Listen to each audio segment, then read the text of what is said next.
Welcome to Guild of Dungeoneering. So basically this game is about building a dungeon and basically conquering a dungeon. So obviously to conquer a dungeon you need characters to conquer them with. So to conquer these dungeons you actually buy basically characters with the gold that you use to defeat, or you win from defeating these dungeons anyways. So over here we have our first building that we can build. It is free. It comes with when you load up a new game, and it gives you a chump. So I have a chump named Renee. So this will be my chump, and this will be the first dungeoneer I can use. Don't get too attached though; they do die, and it is permadeath. So once Renee dies, Renee is dead. I will get another chump, but it won't be Renee. Now, I don't have any money on me, so I can't buy any other dungeoneers or anything like that. So I have to click Go Exploring. So this is the guild itself. Basically, this building will expand as you buy more content and more dungeoneers for your guild. So let's go exploring. So I don't have anything unlocked, obviously. This is a new game, so I have to basically play it from the start. Now there's this thing called a blessing, which gives certain benefits to the dungeoneer that you're using. So let's just enter this dungeon. Obviously I had no blessing because I have not unlocked anything.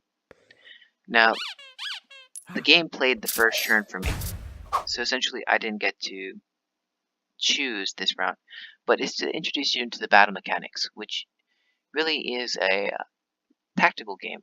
You have to choose accordingly to what you want to do.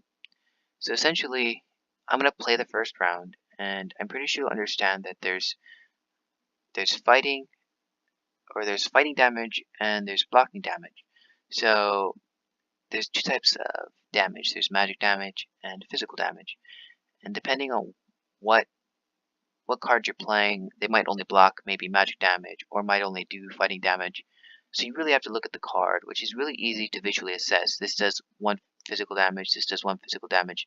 This will block 1 damage, regardless of whether it's magic or physical. So I could block this attack. So Ducky over there, what happened is it lost a heart, because that is one of the effects of anger, and it chose headbutt this turn as well. So it's going to do 2 damage to me, but it's going to lose a heart.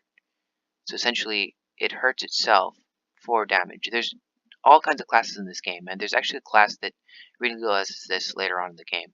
So it's up to you to play how you want to play. There's a bunch of different classes. You have to unlock them to play those classes. Right now, the chump doesn't really have... he's not really specialized, or she's not really specialized in this case to have any specializations. So I just got to play my card smart for this specific character. So I'm going to hit Lucky Hit. I took 2 damage, but I still won the fight. So here's the loot. Basically, if you read the bottom, there is the class of loot, which is C. It says where the loot goes, which is offhand, and what level that loot is. So essentially, you get to hover over the loot and see what kinds of things that specific loot would grant you. So as you see, this thing grants you Stupidity 1, Armor 1, Crush 1. So if you get any items that give you these specific things, you'll notice you'll get the same exact cards. You'll get Armor 1 with Repel, or you'll get Crush 1 with Bash. So you can just hover over all of them and see what you want to do. So I'm just going to choose Wooden Stool. It got equipped to Renee's offhand. So these are the 4 different places to equip them with. So these are the skills that come along with the Dungeoneer, or the specific Dungeoneer called a chump anyways. It shows you what level they are. So as you see, there's Stupidity, Armor, and Crush. So this is Crush, Armor, and Stupidity. So now I get to actually play a turn. So a good way to explain how this works is, you see how I can place this here, but I can't place it here? The corridors for each corresponding room need to line up with whatever you're doing. So I can place it here because it lines up. I'm also going to place a monster here just so I can end this round earlier than normal. Also, if you notice, I could have played 3 cards in the beginning. I didn't play 3 cards. You could end your turn at any point. You could essentially keep hitting end turn and make your character walk around the screen. You don't necessarily get to choose where they go. So let's hit end turn. Now I'm fighting the nasty rat, so I gotta play smart. So I can't block that, so I have to go on the offensive, I believe. Now for this, I have bash, right? So watch this. It's pretty cool. So I essentially blocked that damage from hitting me. So, like I said, it does get strategic. This is the first level, though, so it is really easy. Really, if you choose whatever you need to choose, you will survive in these fights. So that card that the rat played, it was going to discard one of my cards. So to block that effect from happening, I blocked the attack, because it's only if the attack was successful that it would discard my card. And that's why I played that specific attack. So I've won this game, or this specific battle. So as you see, I've turned to level 2, and it accompanies me with basically an extra heart. So I have these other choices of different loot. So if I chose this wooden board as loot, you'll see that is also an offhand item, so it would replace the stool. So keep that in mind when you choose loot, that you might essentially kill another monster and come across another piece of loot that might overwrite some other loot you have. So it will change the skills you have. In this case, I'm just going to choose some gold.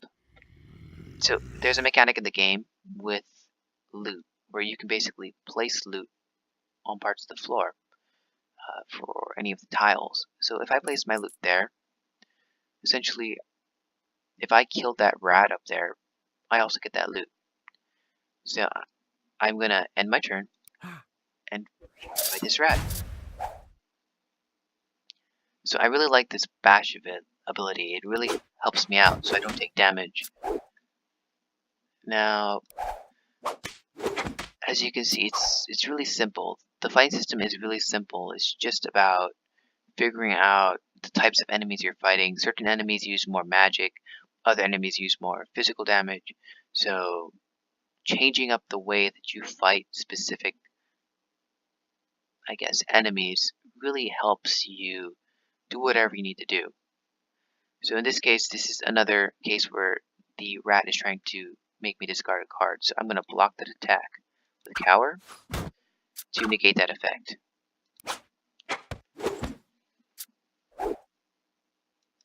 In this case, I can't do anything about it, but I've already won. So this is my loot from actually doing what the quest wanted me to do, which was kill 3 monsters. So I get to see the breakdown of how I got my money. So if you look, loot and gear sold, that is basically the gear that I had and sold away. Now, map explored, I think that is basically the loot that you found or you placed physically on the map's floor. And then there's always a quest bonus depending on what the quest is. There's this thing called Battle Scars, which essentially Renee now has a Battle Scar of Swift 1. So Renee always has Swift 1 as a skill now. Now, Renee is probably going to die in future playthroughs. It's just the way it is in this game. You don't grow too attached to a specific Dungeoneer, because essentially they will all die at some point. You know, it is a card game, card-based combat system, so you might not just get a lucky draw or something could happen. So don't get too attached to a specific Dungeoneer. Now, if I return to my guild now, you'll see that a few other options have popped up. I can expand the guild and look at my Dungeoneers. I only have one. I mean, if I look at it, I'll see Renee. Now, if I expand the guild, I can basically buy stuff here. This is where I can buy blessings for my Dungeoneers. I can buy more Dungeoneers, or buy potential equipment to find in the dungeons when I loot monsters, or if I'm looting chests in the dungeons. So I'm going to quickly buy an apprentice, just so you see that when I buy something, essentially I build the guild. So I could have placed that anywhere where you saw the tiles highlight. So now I have an apprentice, and I can now play as an apprentice. If I went exploring, I could now choose to play as the apprentice or the chump. That's essentially Guild of Guild of the Dungeoneering. I hope you had a great time learning with me how to play this game. I hope you have a great experience playing this game as well. I have beat it. It does get rather challenging, and I would encourage you guys to play it. It's not very long in terms of storyline, but there really isn't a story. You just explore the dungeons, and you can see what you can do. You really push your limits with how you can play with a really basic battling system with the cards. But yeah, I forgot to mention there is a great bard and great music accompanying this game. I just don't like to play with music or anything. I don't know why. I'm just one of those people. Maybe I'll put some music in the background of this video. But this is Lo signing off. Hope you have a great day.